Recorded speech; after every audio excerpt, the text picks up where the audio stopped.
হে everyone, আমি Susmita and big welcome to my channel. তো কেমন সকলে আশা করি খুব ভালো আছে, আর আমিও খুবই ভালো আছি। তো তোমরা নিশ্চয়ই আগে শর্টসে দেখেছো যে আমি মাসি বাড়িতে এসেছি এক্সাম ডের দিন। ট্রেন ফেল হওয়ার কারণে মাসি বাড়িতে এসেছি পাঁশকুড়ায়।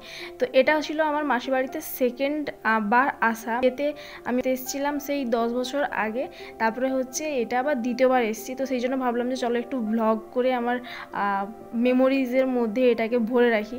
আর এইটা ছিল আমার মাসির ছেলে। আর এই যে দেখো মা এখানে হচ্ছে ময়দা দাবছে, কারণ কি মাসি হচ্ছে লুচি ভাজবে আমাদেরকে টিফিন দেওয়ার জন্য।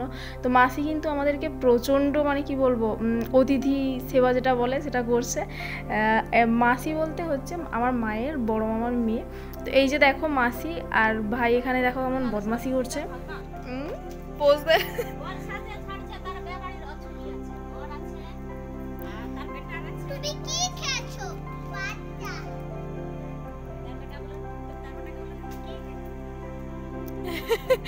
তারপর মাসি বানানো লেবু শরবত খেয়ে নিলাম, নিয়ে আমি যাচ্ছি ধনেপাতা তুলতে।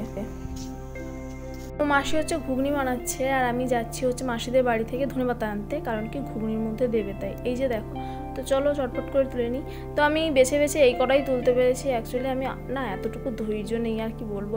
তারপর মাসি দেখো আমাদের হচ্ছে লুচি আর ঘুগনি বেড়ে দিচ্ছে আমরা খাবো বলে।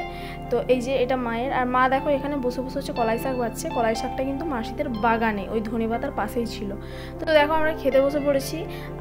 তো খাওয়া দাওয়া সকলে করে নেওয়ার পরে না মাঝখানে একটা ঘটনা ঘটে গেছিলো, যেটা এই ভিডিওতে বলবো না, পরে কোনো একটা ভিডিওতে বলবো।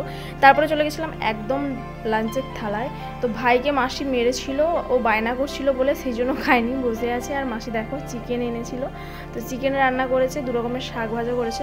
আর আজকে না আমরা একটু পিকনিক টাইপের করে নিলাম, মানে বাইরেই খেতে বসেছি। হালকা হালকা রোদ, হালকা হালকা ঠান্ডা, তো তার মাঝখানে তারপরে আমরা বেরিয়ে পড়েছি বাড়ি যাবো বলে। আর দেখো মাসি আমাদেরকে এগোতে যাচ্ছে, যেহেতু আমরা এখানে কিছুই জানি না সেই জন্য। আর মাসিদের বাড়ি থেকে না অনেকটা দূরেই স্টেশন। তো যাই হোক চলো আমরা বাড়ি যাই, আর তোমাদের সঙ্গে দেখা হচ্ছে নেক্সট কোনো ভিডিওতে। তো তোমরা আমার চ্যানেলটি সাবস্ক্রাইব করে দিও। বাই।